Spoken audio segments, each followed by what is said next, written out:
So hello. Now, if you sometimes struggle with student engagement or student motivation, but you're committed to creating a classroom that unleashes learning for everyone, this interview is for you. Now, Dr. Kerry Howells is a senior lecturer at the University of Tasmania and is the author of this amazing book called Gratitude in Education, A Radical View. And I believe her research on gratitude in education might just be a way to strengthen your classroom in ways that not only boost student engagement, but also increases student motivation. So I can't wait to get started. So welcome, you're Thank here. you very much. You know how excited Yes. I've been about this. So I thank know. you. I'm so excited to be here as well. Thank you for okay. So Kara, I'm a huge fan of your research and your work. So why should we bring gratitude into our classrooms? Well, I think we need to start with what gratitude is and what it isn't, because many people mistake gratitude as positive acknowledgement or praise or positive reinforcement. But gratitude has this essential giving and receiving dimension to it.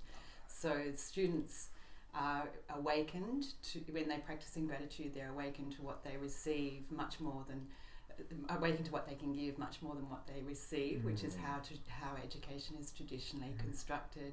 And teachers become a lot more open to what they receive rather than what they give all the time, which is where burnout and student and teacher motivation gets kind of challenged. And then the education turns out to be much more than the commodity that it's kind of framed these days, and is a lot more about the gift. And so when students are in the state of giving, not just receiving, that's where you've got the key to motivation. So that's it.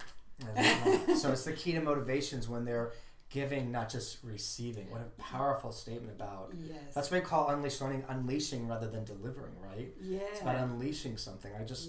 So I have notes because there was so much I wanted to ask you. And my other question is, what is gratitude in the classroom? Like, what does that look like? Can you give us examples, or what does it mean? Or? Well, first of all, it starts out with teacher gratitude. So I never go into schools and only work with students. These days, I'll only work if I can first of all work with the teachers, and I'm sure that's the same as your work, William. Yeah. And we recognise the power of a teacher's innermost attitude impacting on the student's innermost attitude. And so it starts with the student being really aware of that, the teacher being really aware of that. And so they're creating grateful classrooms with the kind of engagement that they bring with gratitude. So they're getting into what I call a state of preparedness, which is my theory about how we need to expand education to include how you are preparing before you actually go into the classroom, rather than what's going on just inside the classroom. Can I ask a quick question for that? For preparing means preparing who I am as well. Preparing who you are. Yeah, that's powerful. Preparing who you are with gratitude.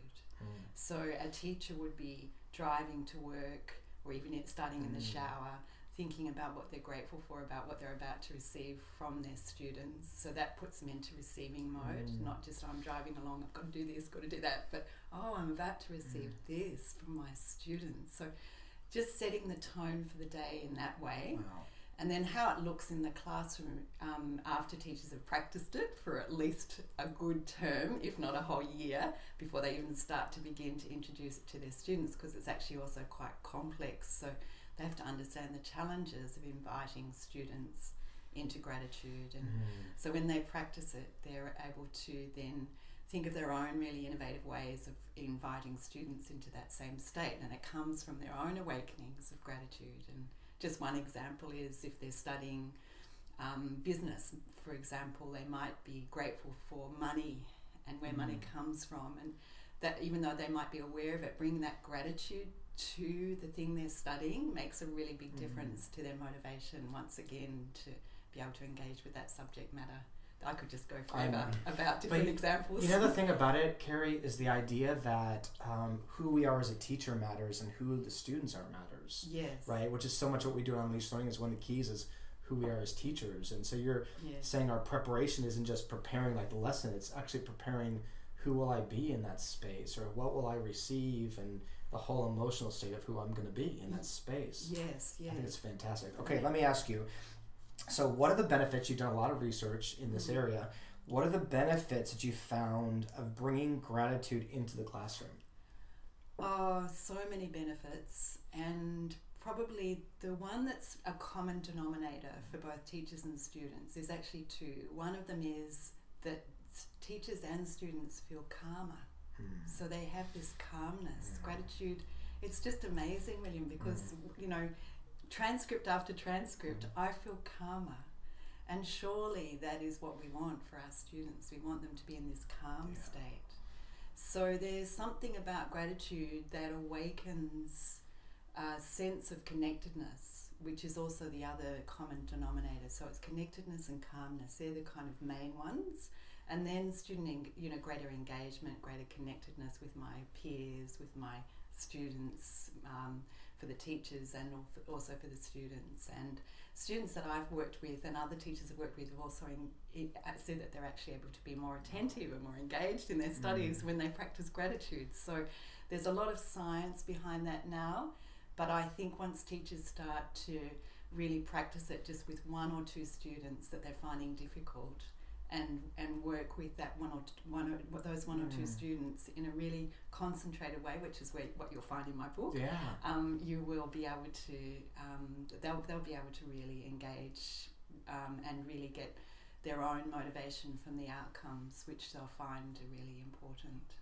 You almost, whenever I hear you talk about your research, gratitude primes the whole location, doesn't it? Yes. It's really a primer for the classroom, for the students, for the teacher, and it almost causes to live below the shoulders a bit, because so much of education seems to be here, but you're really full-bodied. Yes, you're full-bodied, because you have to, it starts with a feeling. It starts with your heart, like what am I grateful for? How can I connect with that person or that thing I'm grateful for with my heart? And then it moves from there to an action. But in terms of this state of preparedness that I've discussed, it's also setting the tone. And that's what I talk about, like you set the vibration for your classroom by the attitude that you bring. And then another really important dimension of gratitude, which is becoming my really big research area, is the role of gratitude to move us away from resentment. So if you want to get down to the really nitty-gritty about why students are disengaged, I think we've got to really look at states that are opposite to gratitude, but not to replace resentment with gratitude, but more how we can move students away from resentment, and gratitude plays a really important role. And also connection. I mean, I feel connected when you talk about, can feel the classroom that's connected as a learning community from that space, right? It really creates that space. We just interviewed somebody recently on embarrassment in the classroom and the impact that has. So that, I think of that opposite state, and you're talking about the opposite of that, right? Moving into a place of gratitude that primes classrooms for learning. And humanity. Humanity.